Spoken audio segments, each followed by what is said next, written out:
तो शुरू करते हैं। The boss of the Mumbai organized crime syndicate, the D Company. साल 1986, बंबई शहर। रात का अंधेरा कुछ ऐसा था जैसे कोई बहुत बड़ा तूफान आने वाला हो। मुंबई पुलिस जो अब तक दाऊद इब्राहिम के काले कारनामों को अनदेखा कर रही थी, आज उसी दाऊद का खेल खत्म करने के लिए सड़कों पर उतर आई थी। पूरी प्लानिंग हो चुकी थी। सिर्फ उन चुनिंदा अफसरों को इस मिशन में शामिल किया गया था जो पूरी तरह से ईमानदार थे और जिन्हें मौत से ज्यादा अपनी खाकी से प्यार था। टारगेट बिल्कुल क्लियर था, दाऊद को उसके सबसे सुरक्षित ठिकाने मुसाफिर खाना से घसीटते हुए बाहर निकालना और सीधा लॉकअप में डाल देना। पुलिस कमिश्नर का ग्रीन सिग्नल मिलते ही एक बड़ा पुलिस काफिला बिना किसी सायरन के चुपचाप मुसाफिर खाना की तरफ बढ़ गया। रात के करीब 12 बज रहे थे। पुलिस ने दाऊद के ऑफिस का दरवाजा तोड़कर अंदर एंट्री ली, लेकिन अंदर का नजारा देखकर सबके पैरों तले जमीन खिसक गई। दाऊद की डेस्क पर रखी एस्ट्रे में एक सिगार अब भी जल रहा था। वही पास में रखी एक पेन की स्याही बता रही थी कि उसे बस अभी अभी इस्तेमाल किया गया है। कुर्सी की गद्दी भी अभी तक गर्म थी, मानो कोई बस कुछ मिनट पहले ही वहां से उठा हो। खुली खिड़की से आती हवा के कारण कमरे के पर्दे उड़ रहे थे। क्राइम सीन की हर एक चीज चीख चीख कर कह रही थी कि दाऊद इब्राहिम यही था और पुलिस के पहुंचने के ठीक पहले वो उनके हाथों से फिसल गया। कहते हैं अगर पुलिस की गाड़ियां सिर्फ 10 मिनट पहले वहां पहुंच जाती तो दाऊद सीधा पुलिस के शिकंजे में होता, लेकिन वो 10 मिनट की देरी आज तक पूरे देश को चुभ रही है।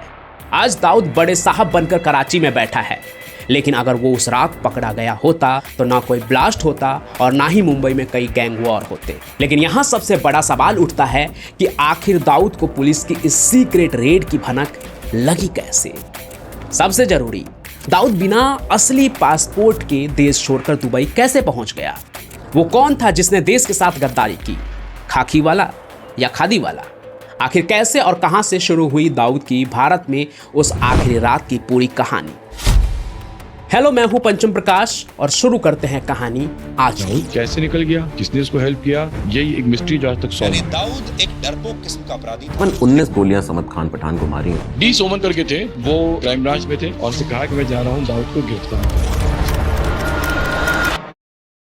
असली कहानी शुरू होती है 70 के दशक से।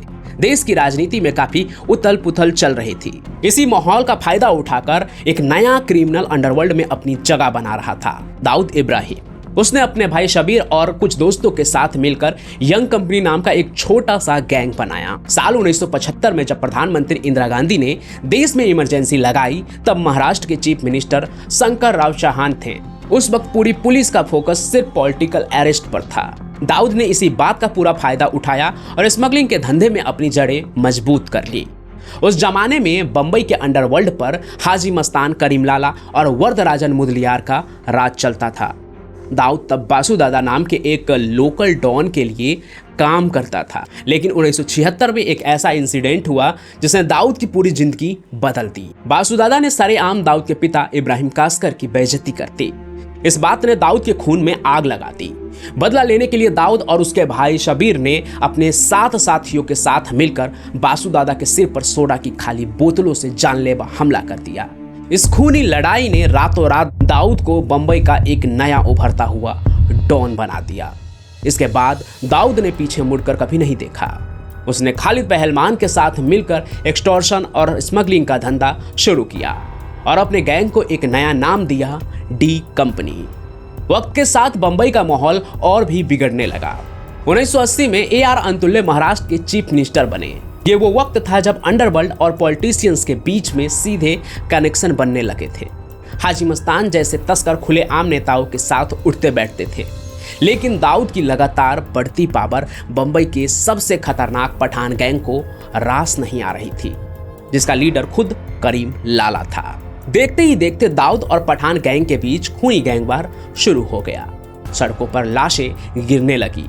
तब इस लड़ाई को रोकने के लिए एक ऐसी महिला की एंट्री हुई जो पर्दे के पीछे रहकर पूरी डी कंपनी को कंट्रोल करती थी। उनका नाम था जेनाबाई दारूवाली। डोंगरी की रहने वाली 70 साल की जेनाबाई असल में बंबई की पहली माफिया क्वीन थी।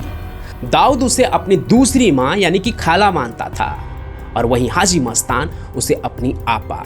जेनाबाई ने मस्तान के पेडर रोड वाले बंगले पर दोनों गैंग की एक सीक्रेट मीटिंग बुलाई और बंबई के अलग अलग एरिया दोनों गैंग्स में बांट दिए ताकि खून खराबा रुक सके। उनका असर इतना था कि दाऊद जब भी मुसीबत में होता तो सीधे जेनाबाई के पास वो पहुंच जाता था। एक बार तो पुलिस से बचने के लिए भी दाऊद जेनाबाई के पास पहुंचा था और उन्होंने पुलिस से दाऊद को बचा लिया था। लेकिन अंडरवर्ल्ड में शांति ज़्यादा दिन तक नहीं टिकती और फिर एक ऐसा मर्डर हुआ जिसने दाऊद को पूरी तरह से एक खूंखार विलेन बना दिया। 12 फरवरी 1981 की बात है। पठान गैंग के हिटमैन ने दाऊद के बड़े भाई शबीर कास्कर को प्रभा देवी के एक पेट्रोल पंप पर गोलियों से छलनी कर दिया। अपने भाई की मौत ने दाऊद को अंदर तक हिला दिया। उसने उसी दिन कसम खाई कि वो अपने भाई के कातिलों को चुन चुन कर मारेगा। साल 1983 में दाऊद के शूटर्स ने भारी सिक्योरिटी वाले सेशन कोर्ट के अंदर घुसकर पठान गैंग के अमीरजादा का मर्डर कर दिया। इस मर्डर ने पूरी पुलिस सिस्टम की धज्जियां उड़ा दी। इसके बाद अक्टूबर 1984 में दाऊद ने पठान गैंग के सबसे खतरनाक आदमी समद खान को मरवा दिया। कहते हैं यह मर्डर खुद दाऊद ने अपने हाथ से किया था। अब बंबई में दाऊद के सामने खड़ा होने वाला कोई नहीं था। वो बंबई का अकेला सबसे बड़ा डॉन बन चुका था। AR अंतुल्य के शासन में सड़कों पर खुलेआम गुंडागर्दी, वसूली और मर्डर हो रहे थे। पब्लिक के अंदर भयंकर गुस्सा भरा हुआ था। 1986 में फिर से इलेक्शन हुए और एक बार फिर से शंकर राव चौहान चीफ मिनिस्टर बने। कहते हैं दाऊद ने इस इलेक्शन में उन्हें हराने के लिए पूरी जान लगा दी थी, लेकिन वो कामयाब नहीं हो पाया। नई सरकार बनते ही पब्लिक का प्रेशर था कि दाऊद को तुरंत अरेस्ट किया जाए। बढ़ते बवाल को देखते हुए चीफ मिनिस्टर शंकर राव चौहान ने रातों रात पुलिस कमिश्नर DS सोमन को अपने बंगले पर एक सीक्रेट मीटिंग के लिए बुलाया। चीफ मिनिस्टर ने कमिश्नर की आंखों में देखते हुए सीधा और सख्त ऑर्डर दिया। कमिश्नर साहब, दाऊद इब्राहिम सिस्टम का मजाक उड़ा रहा है। मुझे वो हर हाल में चाहिए और याद रहे उसे जिंदा पकड़ना है। सीएम ने ऑर्डर तो दे दिया, लेकिन किसी को अंदाजा ही नहीं था कि इस ऑर्डर के बाद होने क्या वाला है। वो इंडियन पुलिस के इतिहास की सबसे बड़ी नाकामी बनने वाला था। चीफ मिनिस्टर के ऑर्डर के तुरंत बाद दाऊद का अरेस्ट वारंट निकल गया। दाऊद के जितने भी पुराने केस बंद हो चुके थे, पुलिस ने वो सब दोबारा खोल दिए। मकसद साफ था कि अगर दाऊद समद खान के मर्डर केस में अरेस्ट हो तो फिर किसी भी पॉलिटिकल प्रेशर में बाहर ना आ पाए। कमिश्नर सोमन ने क्राइम ब्रांच को अंडरवर्ल्ड के खिलाफ खुली छूट दे दी। उनके साथ इंस्पेक्टर मधुकर झेंडे जैसे तेज तर्रार अफसर भी थे, जो हाजी मस्तान और करीम लाला जैसे डॉन को भी सीधा कर चुके थे। दाऊद को पकड़ने के लिए एक टॉप सीक्रेट टीम बनाई गई, जिसमें सिर्फ सबसे भरोसेमंद अफसरों को ही रखा गया। पूरी कोशिश थी कि दाऊद तक इस रेड की कोई खबर ना पहुंचे। फिर आई साल 1986 की वो आधी रात। पुलिस की एक भारी टीम ने दाऊद के गढ़ मुसाफिर खाना पर धावा बोला। दाऊद का ऑफिस ग्राउंड फ्लोर पर था और मुसाफिर खाना वो जगह थी जहां रात के वक्त भी दाऊद के आदमियों की भारी भीड़ रहती थी। लेकिन जब पुलिस वहां पहुंची तो वहां पसरे सन्नाटे को देखकर सब हैरान रह गए। वहां मुश्किल से 1-2 लोग ही नजर आ रहे थे। पुलिस ने बिना कोई रिस्क लिए मेन गेट को लॉक कर दिया ताकि कोई भाग न सके। एक एक कमरे की तलाशी ली गई। जो लोग सो रहे थे उन्हें बाहर निकाला गया, लेकिन दाऊद कहीं भी नहीं मिला।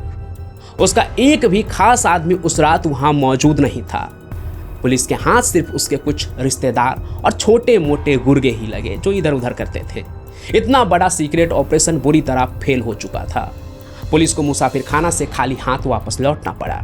अगले ही दिन कमिश्नर के ऑफिस में एक हाई लेवल मीटिंग हुई। माहौल बेहद गर्म था और सबका सिर्फ एक ही सवाल था कि दाऊद को रेड की खबर आखिर किसने दी। तभी सब इंस्पेक्टर विनोद भट्ट ने कॉल रिकॉर्ड सामने रखे और बताया कि पुलिस के मुसाफिर खाना पहुंचने से सिर्फ 10 मिनट पहले दाऊद के पास एक फोन आया था और उसी कॉल के बाद वो वहां से फरार हो गया। कमिश्नर समझ गए कि दाऊद को आगाह करने वाला डिपार्टमेंट का ही कोई अपना था। लेकिन यह बात किसी के गले नहीं उतरी कि जिन खास अफसरों को इस मिशन के लिए चुना गया था उनमें से कोई दाऊद के पेरोल पर कैसे हो सकता है। क्या खाकी के अंदर भी कोई ऐसा गद्दार बैठा था जो दाऊद के लिए काम करता था ईमानदार बनकर। लेकिन इस कहानी में एक और बहुत बड़ा ट्विस्ट बाकी था। Famous crime writer Hussain Zaidi ने अपनी किताब डोंगरी टू दुबई में एक अलग ही थ्योरी बताई है, जिसे पुलिस की बहुत बड़ी भूल माना जाता है। कहा जाता है कि जब पुलिस दाऊद को अरेस्ट करने वाली ही थी तभी कमिश्नर ने प्रोटोकॉल को फॉलो करते हुए एक सीनियर पॉलिटिशियन को रेड की जानकारी दे दी। उसी राजनेता के ऑफिस से दाऊद तक ये खबर लीक हो गई कि मुंबई पुलिस उसका गिरेबान पकड़ने आ रही है। गद्दार चाहे पुलिस की वर्दी में हो या मंत्रालय के बंद कमरों में, अंजाम यही हुआ कि दाऊद उस रात हमेशा के लिए धुआं हो गया। पर असली खौफनाक सवाल तो सबके सामने खड़ा था कि दाऊद देश के बाहर कैसे भागा। दाऊद का असली ओरिजिनल पासपोर्ट तो पुलिस की कस्टडी में था। इंस्पेक्टर राजा टामट ने लॉकर में सेफली उसे रखा हुआ था, उन्होंने चेक भी किया। तो आखिर दाऊद देश के बाहर बिना पासपोर्ट के कैसे गया? अब इसका जवाब तो बिल्कुल क्लियर है ना। जब सिस्टम में ऐसे गद्दार बैठे हुए हैं जो दाऊद को आगाह कर दे रही है कि पुलिस आ रही है, भागो निकलो, क्या वो उसके लिए एक नकली फर्जी पासपोर्ट नहीं बनवा सकते हैं? और कहा यही जाता है कि फर्जी पासपोर्ट के बदौलत ही दाऊद देश छोड़कर भागा। मुसाफिर खाना से भागने के बाद वो बाई रोड आसानी से दिल्ली पहुंचा और वहां से दुबई की फ्लाइट पकड़कर भाग निकला। पुलिस ने पीछा तो किया लेकिन वो पकड़ नहीं पाई। एक थ्योरी और भी है कि वो डायरेक्ट दिल्ली से दुबई नहीं गया, बल्कि वो इंडिया से पहले नेपाल भागा और नेपाल से फिर वो दुबई गया। पर जो भी हो, एक बड़ा गैंगस्टर भारत के हाथ से निकल गया और इसका अंजाम क्या हुआ ये तो हम सभी जानते हैं।